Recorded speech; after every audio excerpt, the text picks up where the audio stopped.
And that's why I've not come up with a story for this week. Fair enough. Hello and welcome to the Phil Shy podcast.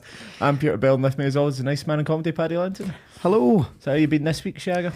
Good, mate. Busy, too busy, man.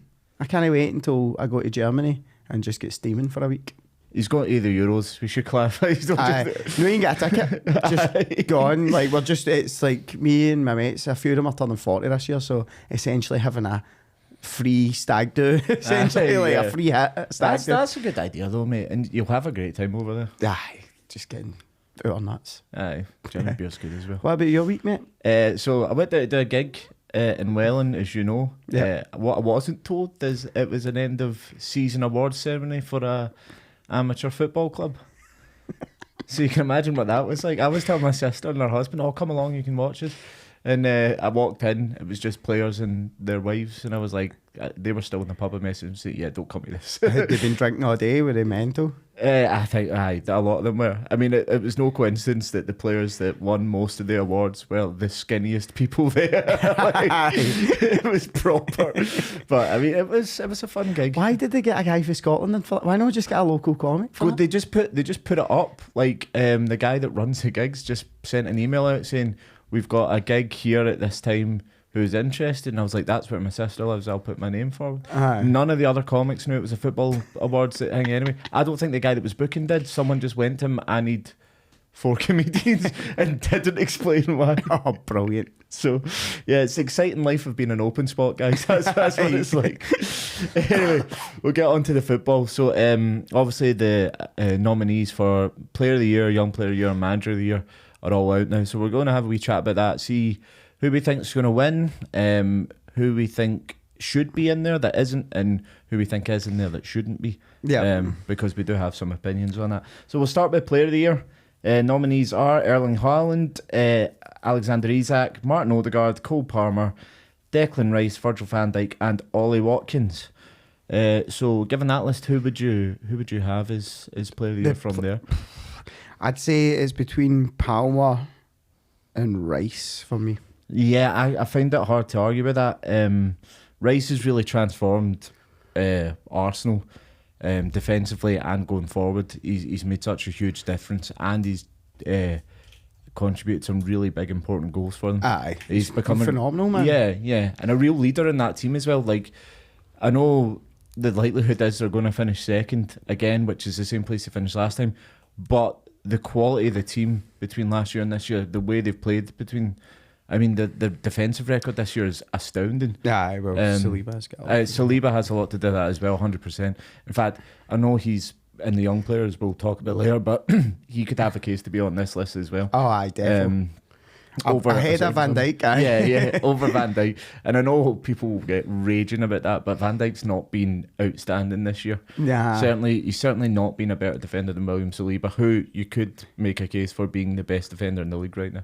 Plus, like, Van Dijk's had so many people playing alongside him this season. Yeah. It's hard for him to get into any of sort course, of rhythm. There's no denying he's still world-class centre back, but I think he's a bit jammy to be in there. What about Isak being in there?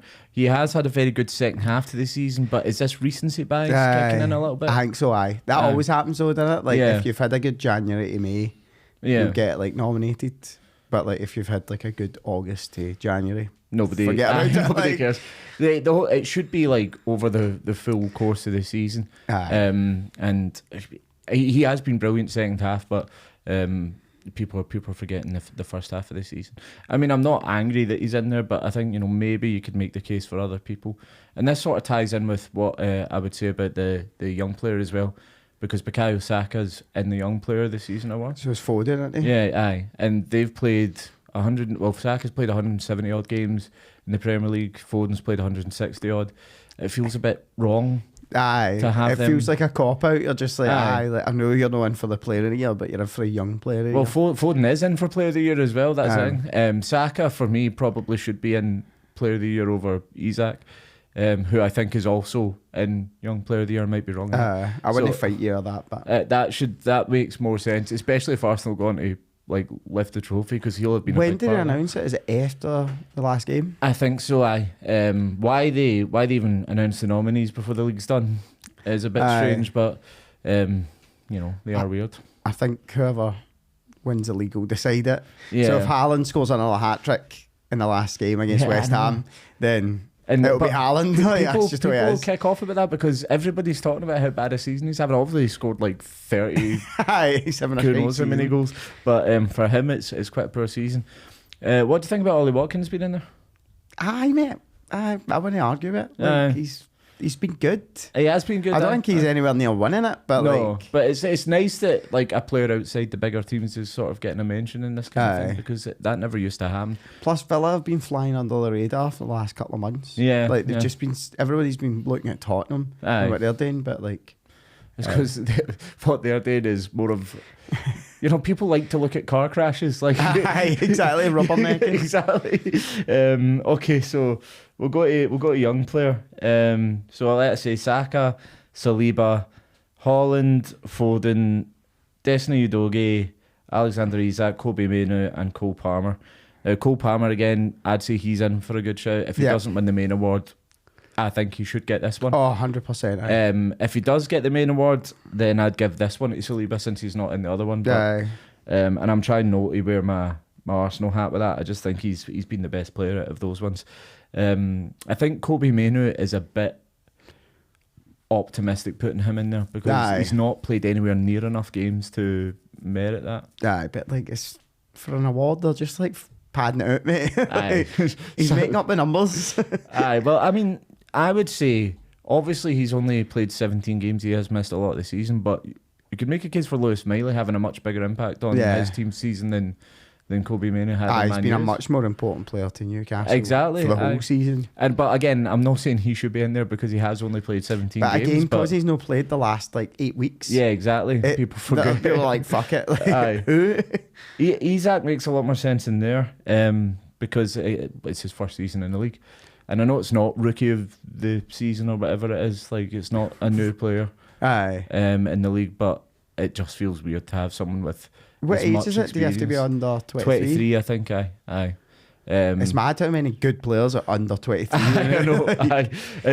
You could be under 23 and have played over 170 games in the Premier League. It's mental. Or these wee dicks were born in 2001 or later.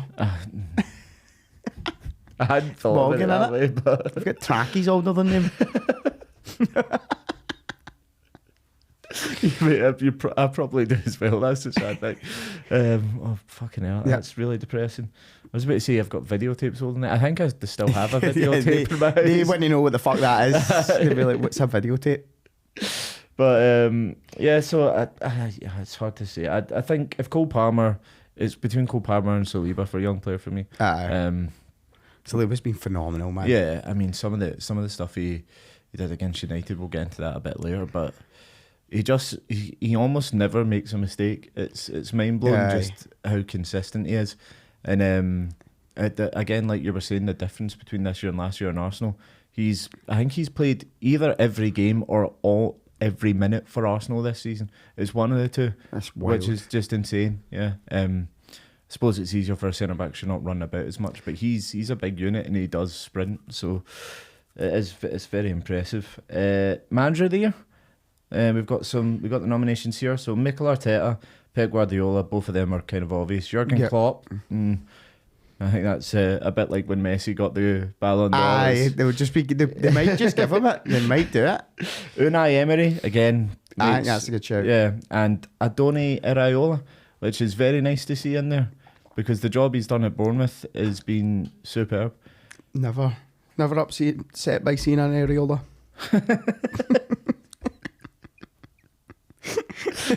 I'm going to hold you to that. I'm going to show you're absolutely bogging me. Geese it, get out. I've got totally nipples, by the way. Have you ever seen me? No, I'll me get too them as out. well, mate. I've got small nipples. No Let's small have a mate, competition. Burkies. Shout out Burkies. Do that for the Patreon. That non-existent Patreon will have a nipple off. But no, it was a big gamble for Bournemouth to get rid of O'Neill because he'd done really, really well with them. Yeah, keeping them up last season, and he was really popular with the fans, and it paid off. They're where are they in the league just now? They're comfortably in 11th, and they could finish 10th. They could get into the top half. It's Bournemouth. That's insane. That's a good season. And he's getting the best out of Dominic Solanke as well, which is something a lot of managers have failed to do in the past. Because he's been at loads of clubs. I didn't realise this until halfway through the some season. big ones as well. Chelsea, Liverpool. Like he's been about, and it just seems to be kind of like Emery and Watkins. It just seems to have found the right manager for him to get the best out of him. And Emery, I mean, I'm going to talk about Aston Villa a bit later. Good evening. It's good evening, but. Well, the job he's done there is outstanding. That last night, they sealed Champions League qualification because Spurs lost because they're enemies of football. But yeah, I mean, the two of them. Obviously, if Arteta wins the league, if Arsenal win the league, it's going to be him. Aye. Because like you can't like begrudge top one City. Aye, you can't exactly. You can't begrudge him that. At least not from a footballing perspective. You might begrudge him it because you don't like him as a person. But yeah. But I mean, if he manages to because he's history, hit them off their pedestal. How long was he at Rangers and you absolutely hate him for it? Yeah, I mean, I think it would be wrong if it goes to Pep. Because I don't think City have been any more outstanding than they have been for the last 5 years. I know it's wrong to normalise brilliance like that. Aye. But I think if Arsenal don't win the league, when Arsenal don't win the league, it should probably go to Emery because getting Villa into the Champions League is a better achievement than into that. Like Newcastle with their money and Man U, well, Man U's shite, I know, but still Man U, they're still going to be competing. Chelsea with all the money they've spent, to nudge your aim away and sneak into fourth is class. 100%. Spurs as well. Is there any other manager you would put in there over any of them or add no, any of them? I don't think there's anybody in there that doesn't deserve to be there apart from Klopp, probably. Yeah, no, I would go with that. The only other person that I don't think he should be in there, but I think deserves a lot of credit. Because he was handed an absolute shit sandwich, and the two of us predicted him to go down at the start of the season. And that's Gary O'Neill. Aye, he's done a really good job at Wolves. In fact, I might say this about the young player. I'm surprised Harvey Elliott isn't on that list. Really? He's 21 and he's been really good. I don't know if he's done enough though. Really? He's been alright. I just think he's been really, really good. He's had a lot of big moments, but but he's kind of like a James Milner to me. You're never getting less than a 7 out of 10 out of him. He might not be hitting 9s and 10s regularly like some of the other players, but he's just consistent. And I just think he's been very, very good. I'm not sure who would displace from that list, but Destiny Udogie had a really good start to the season, but I don't think he's been injured for ages. Aye. And I seem to remember him for some reason, but I don't know. Maybe just felt sorry for Tottenham. See the Tottenham fans celebrating last night? Yeah. Bargain in it. There was a poll on Sky Sports News before the game, and 54% of Tottenham fans said they'd rather lose and not get Champions League qualification. That is wild, man. That is, I know this is just going to sound like a better Arsenal fan, but that is a small club mentality. It is. No, it is. It's why would you want your team to get beat? Aye, I don't like. Obviously, unless they were mid-table and had nothing to play for. But the fact Champions League is a difference for them. Yeah. And to be celebrating. No, I would understand if they celebrated the penalty going in the 93rd minute or game's finished, whatever. But it was the first goal they celebrated. Did you see Ange absolutely giving someone a bollocking because they'd been shouting at him to throw the game from behind the dugout? One of the fans, and he was raging, mate. Mate, did you see his post match? No, I've no. Oh, mate, me and Paul were talking about it. The thingy might be gone. He said in the last 48 hours, I've seen how weak the foundations of this club are. Just playing staff, everything. So apparently he might be on his way out. They might get the sack. So that's Mourinho called it out. That's Conte called it out, and now Ange Postecoglou called it out. Maybe they've got something in this. Maybe there's something to it.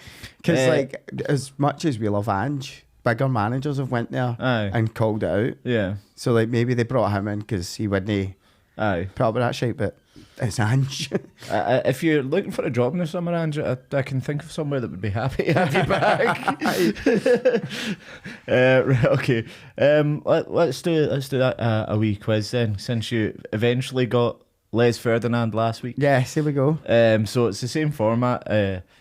Right, okay, number 1. I started my career at Lille, making 194 appearances for the club, scoring 50 goals. Hazard. Yeah, and winner. Oh, yes, mate. Yes. Yes, man. So there's some other clues. My father was I'm genuine. That's very impressive. Wee chaps. Well done. Well done. My father was a semi-professional footballer. My mum was a women's footballer who stopped playing when she was 3 months pregnant with me. Yep. Growing up, my idol was Zinedine Zidane. So yeah, he had a good idol. I have 3 brothers who are all footballers. Only one you'll have heard of. So that being Torgan. Yes. Well done. You did very well here.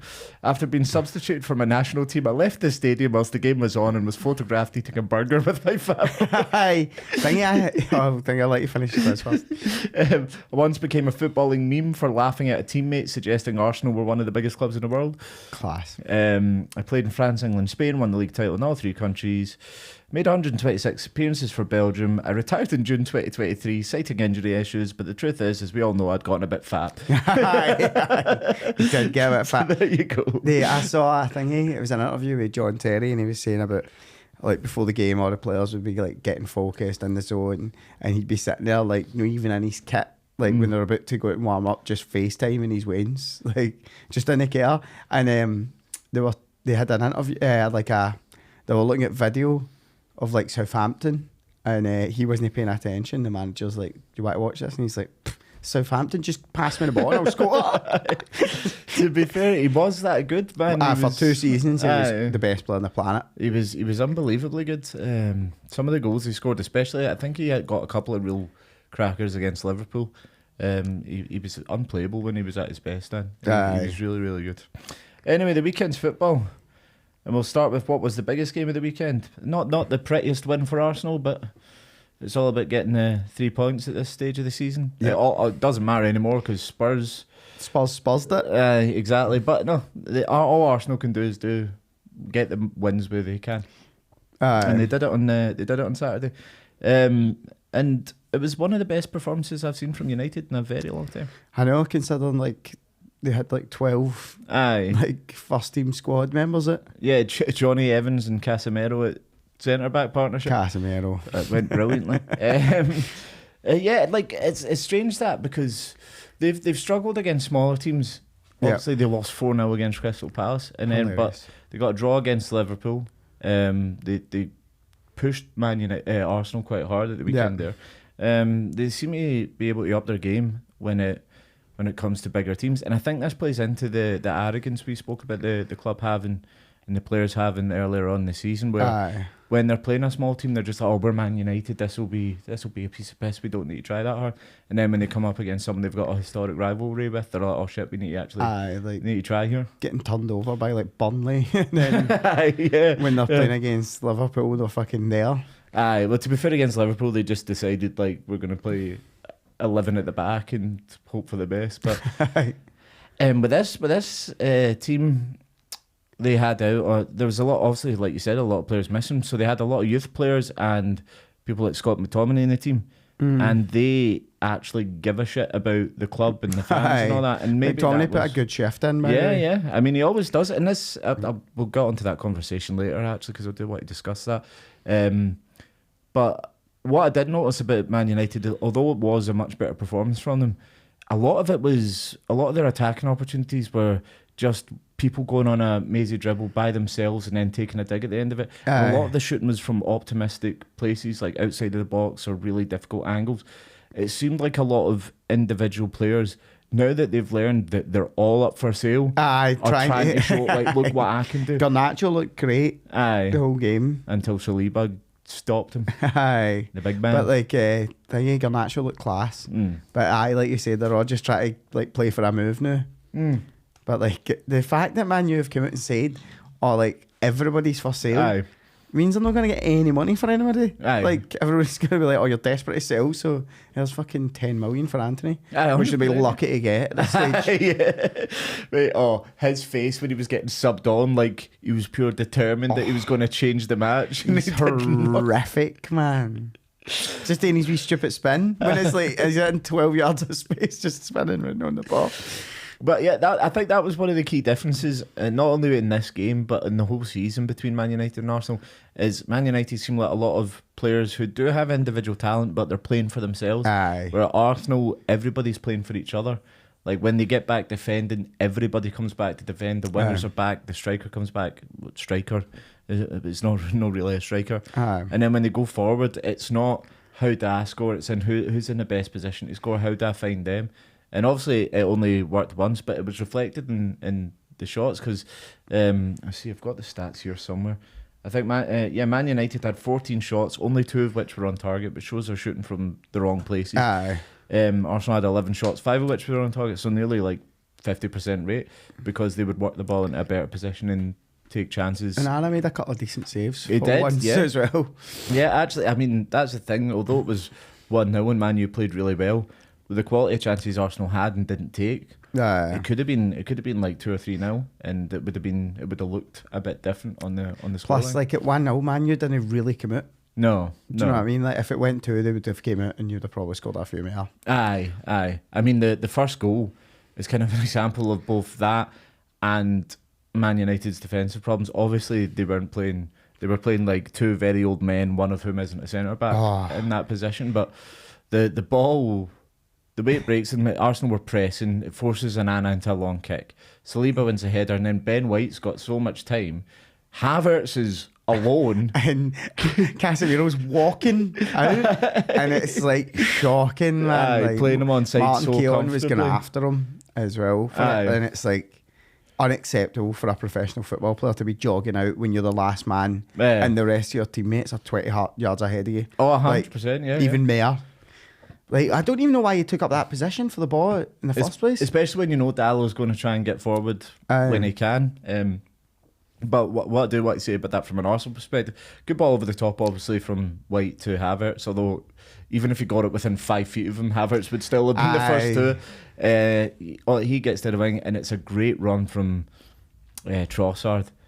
Because he's waiting, he's jogging, just letting the defence like think they've got things under control. Last minute makes the ball into the position, and who has no idea where he is. None of them have any idea where he is. Trossard looks like that wee frog that's a meme now, the one that's put in the Pepe. frog. Pepe the frog. That's what he looks like.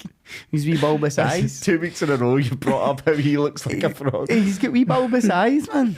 He looks adorable. Am I pat his head? Well, that's good. So you've got 2 fans Trossard. You've got Paddy and Anne Hathaway. I'll let you decide which one you're happier about. It's wee bulbous eyes, man. I'm sure he'll like that description as well. He's wee bulbous eyes. He also looks like he's no slept well. Oh, he does look like he's no slept well. He looks like he was up till 5 in the morning playing PlayStation. He's got bags under his eyes. Big time. United, they just look so shaky at the back, man. They're so shaky. And no wonder they've got 2 pensioners playing centre back. Saying that, like, Casemiro's only, 33? He might even be... He'd be 32, 33, yeah, he must be. That's not how old. Especially with how well he played, like when he first moved to Man U. But I think this is... so I think somebody said it might have been a commentator, said...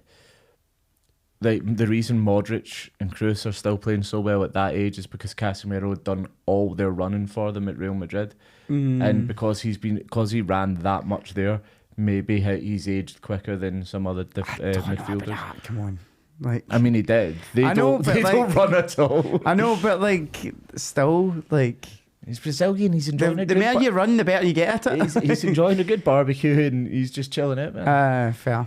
I don't know what's happening. We'll be enjoying a good barbecue in Manchester, for fuck's sake. State of that place. Yeah. Like obviously they've got such a big rebuilding job to do, but literally a rebuilding job to do as well. Did you see the videos of like the water going down the steps? Like, I mean, where it's just pouring. Like, so there's photographs and videos of like on the stairs in the stands, and it's just pissing out the like gutters and all that. It's coming down the walls and the inside of the stadium. It was in the dressing room. The Arsenal dressing room was leaking. They wouldn't fix that, would they? Rats. Then there's like in the corners, there's like just like a pure stream of water. Like imagine you were sitting in one of these seats, you'd have to move. Someone waterboarded at home game. Someone put it up on Facebook. It was like the bottom half was Old Trafford, but then it was a hanging gardens of Babylon. It's just like that's one of the 6 ancient wonders. It's like, mate, it's a niche joke, but I'm here for it, man. I enjoy it. The Arsenal fans had good part. They were singing Old Trafford's falling down. Ten Hag is a fucking clown. It's just very good. I mean, it's nice. The Arsenal fans have actually started to be all right now. In terms of like, I know they're top of the league these days, but in terms of the banter league, they've always been fighting relegation. Yeah. But they're getting there. They're getting there. It was only Arsenal's 5th win at Old Trafford, I think, since the year 2000 or since the Premier League started. I can't remember. Really? Which one. Yeah. Apparently, it's always been 1-0 as well. Yeah.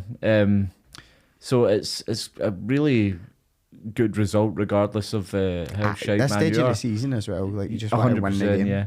Especially because there was still some hope that Spurs would do something. You never know. Moyes' last game, we might pull it together for us. I doubt it. I doubt it. I'd love it. Don't shit upon my dreams. I know. No, like, see, at the start of the season, I don't think so either. At the start of the season, you would have taken getting into the last day just having a fucking hope. Even if you had to hope that you win 9-0 and City lose 3-0, like, that's still something. Like, no, 100%. So the fact that you are still in it, you've got a superior goal difference. So if they do draw, you win the league. The way I look at it is the Arsenal have had about as good a season as it's possible for them to have. Record wins, record goals scored. They're going to be 1 point behind the record points tally. There's nothing Arsenal could have done more, really, to win this league. So they've given it their best go. If they don't win it, they don't win it. City are just unstoppable under Pep. So you can't be annoyed as an Arsenal fan. And you certainly can't say he fucking bottled it because he lost one game against Aston Villa. Nah, that was no bottle job. No. Although that's the one you'll go back to and think of it. Aye. Although Villa have been phenomenal this season. To be honest, the one I'll go back and think about was Villa Christmas period, mate. It was the Christmas period where there was a dip. Yeah, I think they lost to, I think it was Crystal Palace. Plus, you've got to remember, City haven't lost a game since that Villa game in December. Aye. But I mean, what you meant to do with that? Exactly. Like, I think it's like... No, did Arsenal not beat them then after that? Or did Arsenal beat them before that and they drew? Yeah, that's what it was. It was before that, and you've got to...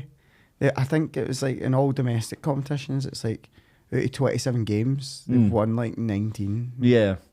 And the thing is with the Villa Arsenal game, Villa are like, they took Sky did this thing where they took the top 4 and made a mini league of the games they've played against each other. And Villa have the best record against the rest of the top 4 this season. Oh really? Yeah. That's wild. It was Villa, Arsenal, I think Liverpool, then Man City, because they have the worst record against the top 4. They've just been drawn. They drew twice at Liverpool.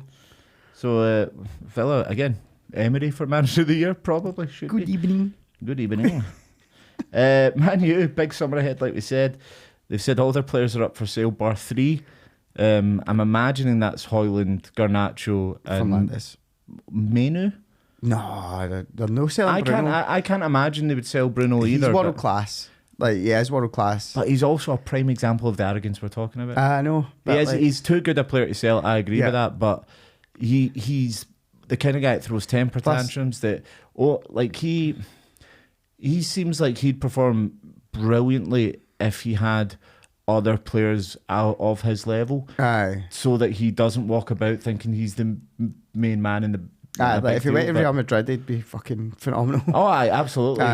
Yeah. No questions. Which he could do. He could play. I reckon he could play for anybody in Europe. Oh, 100%. He is good enough, but he needs, like, if he was to go somewhere else, I suppose it's naturally his arrogance would go because he wouldn't be the main event. He wouldn't be the big boy anymore. Plus, it must be shite being the best player in like a pure shit team like that. Like, but you should be fighting for trophies. He needs to sort his attitude out. It just annoys me. No, he has a bell end. And I suppose when they brought in Casemiro and Varane, they would have been thinking like, these two of the most successful footballers on the planet. Yep. This will help him. This will sort of... Varane's away at the end of the season. He is, Varane's gone. There's a lot of big changes that they need to make, but a lot of questions about other players. Like, so Marcus Rashford, obviously youth academy product. Fans like him. He's liked by most people probably in the country. I'd keep him. Would you? Yes. If I was Manchester United, I'd keep him. Do you not think... What about from his perspective? Do you not think if he wants to go, then he's gone. But like, if he wants to stay, I'd keep him. But what would you do if you were him? Because it's clearly gotten stale there. He's not developed in the way that everyone The thought manager was doesn't like him either. if the manager stays, I would go. But if the manager goes, I would stay, kind of thing. But like me and Paul were saying earlier, if Ange does get the sack or leave Spurs, he's the perfect guy to go into Man U. I mean, the fans would like it. He loves a rebuild. Aye. And like, if the owners say the right things to him, if he gets the money that he wants, then I think that'd be a perfect fit. But I mean, for what Man United can get at this stage in time. The perfect fit for Ange would have been Liverpool because of the styles of football they play. But I think Arne Slot's pretty much a done deal for Liverpool now. What about McTominay? So when he's playing for Scotland, he's obviously does very, very well. But there is a quality difference between international football and the Premier League. That's why it's often a mistake to sign someone off the back of a good international tournament. Like Amrabat, James Rodriguez, Diouf, Milan Baros. I have him rolling back the years with that one. And that's why it'd probably be a bad idea to take, say, international manager whose club record was pretty bad, just because they got to semi-finals and finals of international tournaments without playing any really good teams on the way. Manchester United, be aware. Southgate is not the fucking answer. Oh, that'd be class. It'd be hilarious for us. It'd be hilarious. It'd be great for us. But it's not good news for Man U. Oh, it'd be hilarious. I'd love it. Oh, I mean, I'd find it funny. My sister, who's a Man U fan, would not be amused, but that's not my problem. So what do you think, Man United, what kind of players should they go for? And what players would you keep that are there at the moment? Need experience, man. Like, good Premier League experience. James Milner? Aye. Fuck. He's got enough to, like, spread around, man. Aye. I don't know. Off the top of me, I can't think of, like, players that they should sign. There's so many places you need to fix. And that's a real big problem. Because arguably they need a keeper. Yeah. And then they need two centre-backs. I'd stick with Onana for now because I think he's got it. I think he's got the potential to sort all that out. And he has made some really good saves for them this season. He has quite good with his feet as well. Yeah. So I'd keep him in there. Definitely need new centre-backs. Yeah, two centre-backs. Huge area that they need to improve on. Obviously, they need to replace Casemiro. But, I mean, Kobe Mainoo might be good enough to start regularly soon, but you need experience, like you say. Hoyland's fine. Garnacho's fine. Yeah, Garnacho, build the team around those two, 100%. Mason Mount, will he ever be fit enough? I mean, one of us had him down as flop of the season. That's looking not a bad shout, right? It was, but yeah. So I'm quite happy about that. But aye, it's United are just off. They've got so much to do, and not a lot of time to do it, mate. That's you for time, by the way. I can go another 10 minutes, mate. Right, cool. Because we'll rattle through some of these other games. Because I mean, it's the biggest game of the weekend, and the rebuild job at Man United is something that is funny and does need talking about. It is funny. What about Raheem Sterling? If they could get out the Huns and Raheem Sterling, that'd be a good signing for them. Would he go? Don't know. I mean, does he care? Like, because when he left Liverpool, like everybody hated him. Yeah, but he's played for Liverpool and City. Still, like football players are mercenaries these days. Like, if they're getting rid of Rashford, get Sterling in. Like, it'll cost. Like, his wages at City are mental. Not Chelsea, sorry. Aye. But like the experience and to set the standards at the club. Yeah, that's true. It's not the worst idea. I don't know, man. I think they need to get rid of Ten Hag. That's number one. That's a kick-off. Right, what other games? What games do you want to talk about more importantly? Do you want to do a quick word on Fulham Man City, or should we go to something else? I go Fulham Man City. So Fulham are enemies of football. That's the main thing. Again, refusing to beat Man City. Gvardiol. Yep, phenomenal. Aye. Turned down a hat-trick as well. I know. So if you didn't see this, he'd scored 2 goals earlier in the game. City get a penalty. He's offered the penalty and he says no. Kyle Walker goes up to him. He's like, no, it's Alvarez. Which is class. Yeah. Because, like, there's still a chance it might go to goal difference. Like, before the Spurs game. Yeah. There was still a good chance it might go to goal difference. So he was like, nah. Like, exactly. I'm a fuck missing that penalty. And everybody's looking at me in the last day of the season like, mate. To be fair, his finishing, I don't think he'd have missed it, man. Yeah, I know. We were saying earlier, like, he'd had a bit of a shaky start, and he was starting to improve, and he could really develop into a top season after a full pre-season with Pep. But he's already there. Sticking him out in the wing was fucking amazing as well. I know. Was it Pep that joked that he'd signed the best winger in the world? I mean, he is ostensibly when he plays for Croatia, he's a centre back. That's where he started his career, and then he got moved out to play at left back, and now he's just flying down the wing. They do that. That's what Pep does. So, he done that with Ake. Akanji's been playing centre mid. And Philip Lam and Joshua Kimmich. That's right. Back in the day, they were right backs, and then he was like, no, jump into centre mid for a buzz. Both of them became two of the best in the world class. It's unbelievable. Akanji. Didn't he volley it over the bar from 2 feet away? Yep, there was a few Ilumos, man. Oh yeah, what was the other one? Chris Wood, Douglas Luiz. Yeah, Chris Wood was Chris Woods, we'll rate him now. Chris Woods, it's a fucking 6.5 at least. And Akanji's, that's up there. The worst one was Douglas Luiz against Liverpool. What was Monday that night? Ball get put across the face of goal, and he gets enough of a touch on it to send it wide, but enough of a touch that Watkins can't tap it in. Is that the slide? So that's was that not Diego Carlos? Oh, was it? The centre half. That's an 8. That was the worst because you prevented your teammate from scoring. What it is an excellent block. He's a centre back. He's like, I mean, the mistake from Martinez in that game as well for the first Liverpool goal. Oh, aye. I mean, obviously it slaps it in. It takes a deflection on the way to him, that kind of affects it. But I think it's the biggest mistake I've seen him make in a Villa top, man.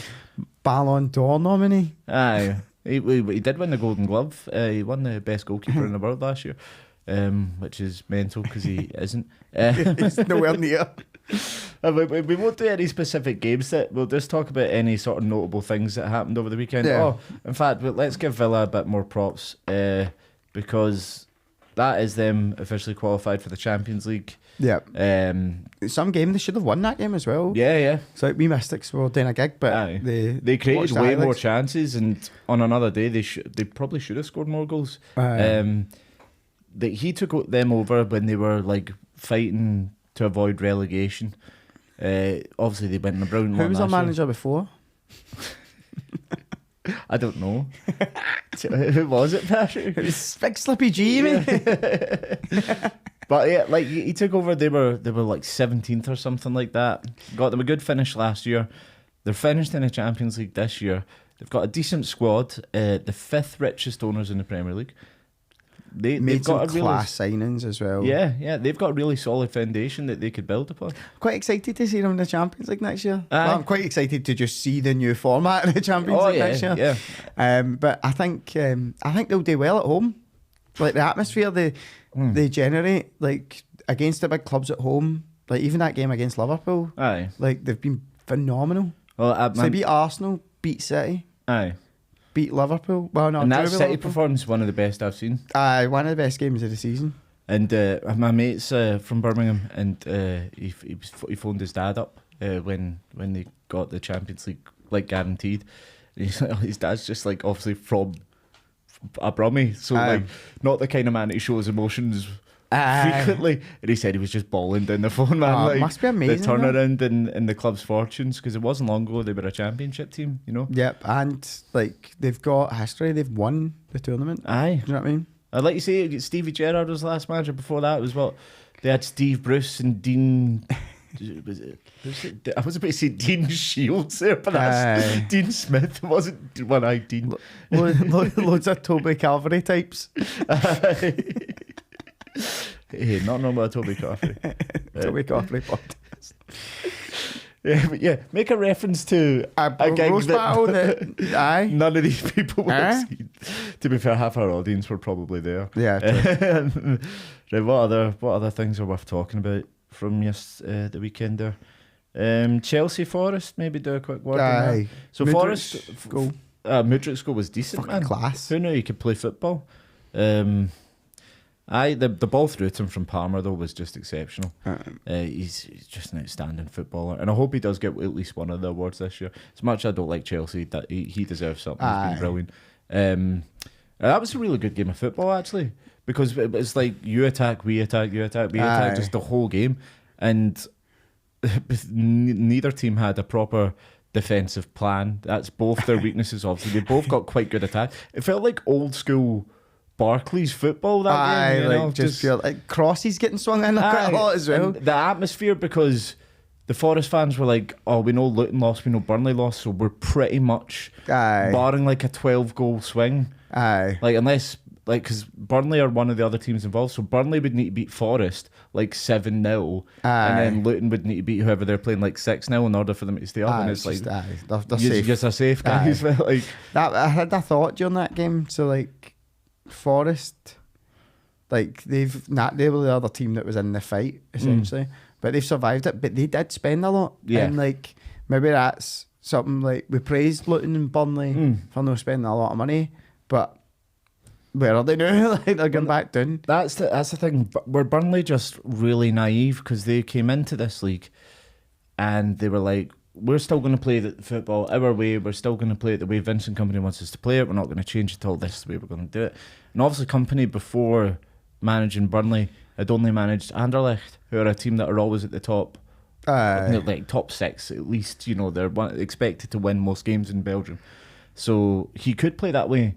Like you would be expected to go out and dominate football matches, and then he takes a job in the Championship with Burnley, who are one of the better teams in the Championship. So one of the bigger budgets as well. Exactly, he can go out and play that way, and then he comes out to the Premier League and expects he can still do it.